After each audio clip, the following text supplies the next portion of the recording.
pollution from plastics regulation.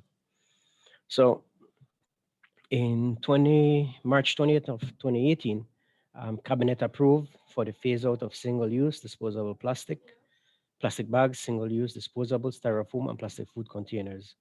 The target date was 2019. Um, to take us to developing the regulation, we established a committee that would have assisted us in giving direction and that would have assisted in the development of the regulation. That committee consisted of the, it was co-chaired by the ministers of agriculture, fisheries, forestry, environment, sustainable development and immigration, Ministry of Tourism and Civil Aviation. The departments and agencies that actually formed the basis and did and looked at the technical aspects were the DOE, the Belize Solid Waste Management Authority, the Customs and Excise Department, the Directorate General of Foreign Trade, the Investment Policy and Compliance Unit at the Ministry of Investment, Belize Bureau of Standards, the Office of the Prime Minister, and Beltrade. So the works from this committee was what in while the goal was to have the regulations ready by 2019, it wasn't until January 15, 2020 that the regulations were passed. The environmental protection pollution from plastic regulations established the following: restricted and prohibited products, measures to manage these items in the form of a permitting system, prohibition on importation, manufacturing, sale, and possession of prohibited items, a registration process for biodegradable products, a permitting system for the manufacturer of these products, and penalties for breach of regulations. Um, as we go forward, it is very important for us to highlight a couple things. Um, one of the terms that we need to recognize is biobags and bioplastics, which is any plastic that is used as an integral part of the packaging in which goods are sealed for sale and are used for packaging for unpacked perishable goods. So this regulation is not was never developed to prohibit all plastics. That was one of the as we during the development and even during the implementation, it is very important for us to highlight that the regulation only looks at specific items that it wanted to phase out and regulate. And we also acknowledge that in our day-to-day lives, we require some of these items for us to um, for for us to continue, no? And in this regard, some of the items that were not affected were, for example, the clear bags used to pack rice, sugar, beans, flours, etc., ice bags, bread bags, just to give you an example of items that are not prohibited, right? Conformity assessment. Since we're dealing um, with Bureau and the Bureau of Standards, conformity assessment means the demonstration that specific requirements relating to a product, process, system, person, or body are fulfilled.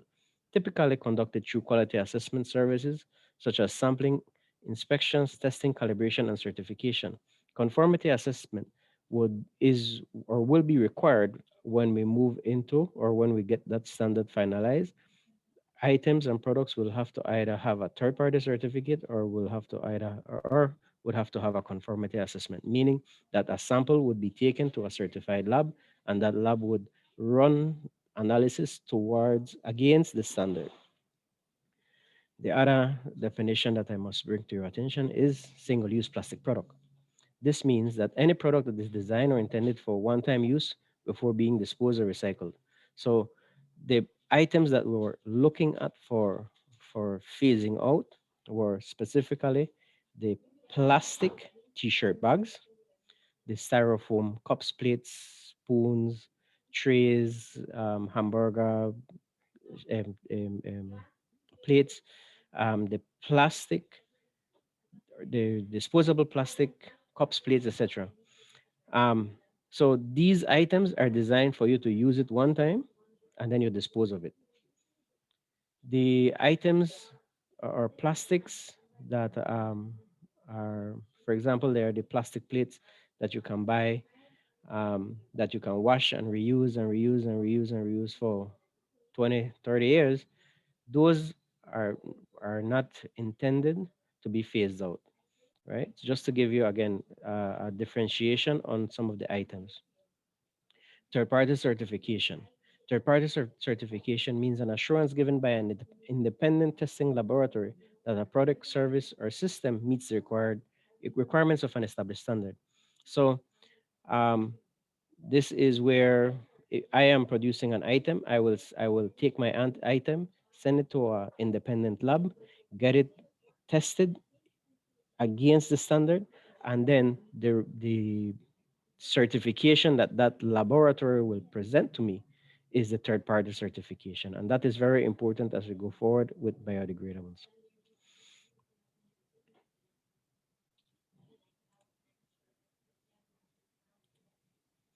Now, going into the items that are the regulation lists items that are prohibited and items that are restricted. So I'll cover first the um, prohibited items because those items are actually listed. So the plastic carrier bags, the styrofoam clamshells, styrofoam food containers, styrofoam soup containers, styrofoam plates, styrofoam bowls, styrofoam cups, styrofoam lids, styrofoam trays, plastic plates, plastic trays, plastic containers, plastic bowls, plastic cups, plastic food containers, plastic lids, and single use plastic cutlery and eating utensils. For example, there's plastic forks, the plastic knives, the plastic spoons, the plastic sporks, and the single use plastic disposable drinking straws.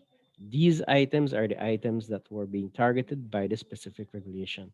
These were the items that we wanted to regulate and put some form of control on how we move forward. Now, the legislation also has a bunch of HS codes that would list items or that items fall under that will require a permit. Now, requiring a permit doesn't mean that it can't come in. It just means that we wanted to establish a permitting system so that we can then look at data, identify data that would assist us in moving forward. So some of the EHS codes or some of the items that were targeted was 3902, 3903, or 390210, 390311. These are raw products used either for the making of plastic material or expandable polystyrene. Um, 3920, 3920.10, those are items that you buy in bulk. 392310, egg boxes. Um, 39231090, other types of egg box, other plastic crates, etc. Um, 392321, polymers of ethylene.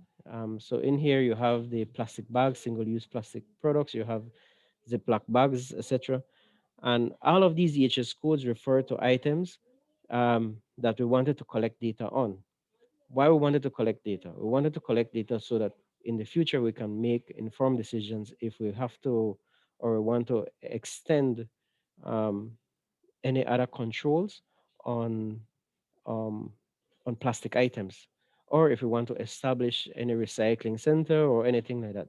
We need data, and this particular um, scheme or schedule one, would give us that opportunity to collect the data. So when we're talking about the permitting process for restricted products, we have to recognize that the restricted products include plastic items, for example, Ziploc bags, the clear plastic bags, the garbage bags, um, and items of that nature, as well as biodegradable products. So the law then has two different requirements for these types of if you're going to apply for an import permit. So the importer who wants to apply for plastic related items that are restricted, they're not prohibited, they're restricted, they would need to submit a copy of the completed application form, which a copy of it is available on our website. They need to pay $25, which is payable to the Treasury Department, and a copy of the invoice or pro forma invoice of the material to be imported. That information is submitted to the DOE through an email to the info@environment.gov.bz email for biodegradable products.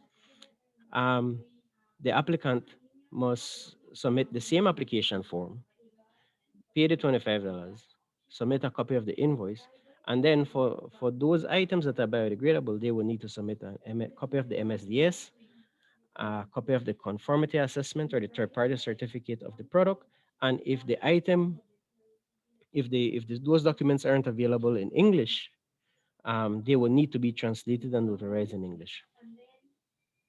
So this is the permitting process for restricted products.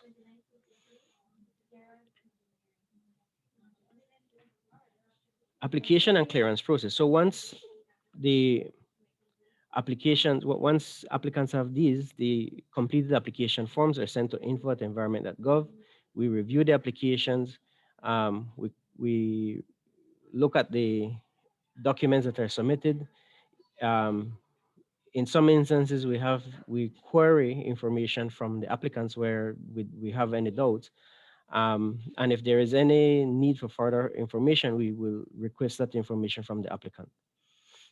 Um, After we finalize with the permit, a copy of that permit is issued to the applicant. The processing time is the permits take, we set a threshold of 2 days, but in reality, what we have been doing is same day application. Why we set the 2 days threshold is because there are instances when um, staff is not available in office and we give ourselves some time. I'll give you an example. This municipal elections, the entire office was working. And so for about 2 days, nobody was in the office to process these applications. So once we grant the permit, that permit is then the applicant then takes that permit, uploads it up as a CUDA. Once the customs has green lighted or has given the okay to green light, the applicant then can contact the library at environment or Martinez FJ at gobmail.gov or Jimenez at gobmail.gov for clearing those items. Now, I mentioned that the compostable, biodegradable and degradable products have a specific requirement. So our legislation actually refers to that these items must meet the national standard or have an acceptable third-party certification from an independent testing laboratory. If the restricted product is classified as commercially biodegradable plastic, labeled as bio-based, biodegradable, or compostable, they have to, and they don't have a third-party certificate, they have to have had a conformity assessment. Um, the conformity assessment, um, where that third-party certificate is not available, would be required at the point of the first importation, right? And the the third-party certificates um, are only valid for 5 years. 5 years. Anything older than 5 years also requires either a renewed certificate or a conformity assessment. So when looking at documentation, we have to look at all of these things. The regulations also speaks about registration of restricted products. Now, when we're looking at registration, this is something that would be done by the DOE in collaboration with the Bureau.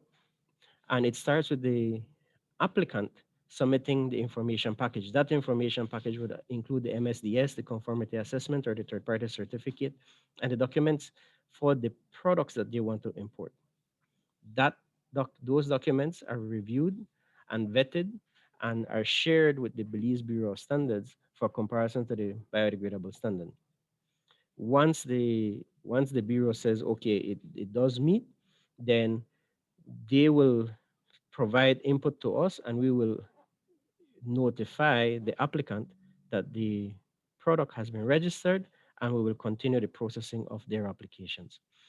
This will be done, um, and the register then will look at all of these all of these products that an importer is submitting. The regulation also acknowledges that we do manufacture some of these items in country, and so there's a requirement for license for persons that manufacture to obtain a license to manufacture. An application for a licensing to manufacture would be would be accompanied or would be submitted, and they will need to submit a copy of a non-refundable $500 fee. They will need to apply in an application form as set forth in the schedule. They need to list what items are being manufactured, product certification and safety data sheet for the items. If it is that they are looking at biodegradable items, then a third party certificate or a conformity assessment would be required, um, as well as documentation to show that the product meets the criteria. Um, if the product being manufactured is labeled as bio-based, biodegradable, compostable, or environmentally degradable plastic. Now, whenever we're talking about legislation, there are always um, sections in the regulation that deal with penalties. In the case of this particular regulation, um, I'm highlighting some of the penalties that are related to importing restricted product without a permit. If you do this, then you're liable to um, a fine of not less than, it's not $10, $10,000, not exceeding $20,000, or three times the assessed value of the imported restricted products, but not exceeding $20,000. Um, the the DOE or the Customs Department in collaboration with the DOE would deal with any shipment or any item that is imported without a permit. If the Customs Department deals with it, they would deal with it through through the customs regulations or whatever procedures they have in place. If the DOE deals with it, then the department would confiscate the product and issue a notice of return. The importer of the confiscated product then has 30 days to return those items back to its place of origin. Any person that manufactures a restricted product without a license also commits an offense. That offense is a fine of not less than $10,000, but not exceeding 20, imprisonment for a term not exceeding 6 months, closure of the facility, or a combination of all the above. Now, all these licenses also have conditions. And if there's any breach of these conditions, there are also fines. So 2,500 for the first offense for a breach of a condition, 5,000 for a second offense, 10,000 for a third offense, and cancellation of the license.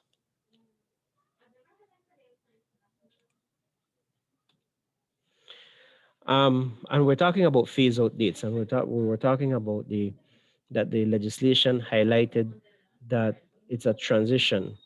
Um, the this particular regulation has been amended. And so the initial or the original dates were April 15th, 2020. We should have had a cease of importation of prohibited products, or we had it rather. Um, on July 15th, we should have had a cease from manufacturing of prohibited products. On October 15th, 2020, we had a cease of sale of prohibited products. And January 14th was earmarked for possession. Anybody with possession of any of these products then would be liable as well. No, these dates were changed, so there was no change for the importation of the prohibited products. So since April 15th of last year, we are no longer, or there shouldn't be the importation of um, prohibited items. Um, what we've done is we've worked along with customs, and they have flagged these items through the Asecura system. So any item that is coming through any of the border points, these items are flagged. Now, I think since implementing this, we've confiscated some material, not as much. There was enough sensitization to the public about the dates, and there was broad information um, from the DOE to the importers about these dates. With the amendment of the dates, however, we this was required last year. As a matter of fact, as soon as we started working on some of these, the whole issue of the pandemic hit, and in reality, it affected a lot of sectors, and we were forced then to change those dates. So the cease of manufacturing for prohibited products changed to January 15th, 2021, cease sale of prohibited products April 15th, 2021, and the possession of prohibited products to July 14th, 2021.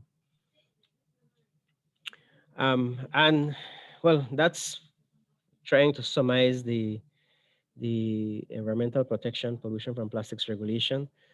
Um, the we have been working with importers, custom brokers association, customs, in trying to get the implementation of this going as best as possible. Um, we we continue to liaise with stakeholders to identify where there are gaps, where areas of strengthening are needed. Um, we continue to work with Bureau in pushing for the standards to be finalized, because obviously for us this is an important element of the regulation. And so that, again, thanks very much. If you have any requirement for more information, these are our contact information. I've provided the chief environmental officer's contact information. Myself and Miss Marlene de la Fuente Rezu, we are we're the ones that receive most, if not all, of the applications. And then we're also supported through the OPAL system by Mr. Francis Martinez and Arwin Jimenez, who assist with the green lighting and the processing of permits as well. And before I leave, I must say that we are also working with CITO to include this particular permit in the OPAL. So in the near future, we will also be doing all of this online, through the OPAL medium or through the OPAL system, and thus it should facilitate the process a little bit further. Um, Again, thanks very much for your kind attention.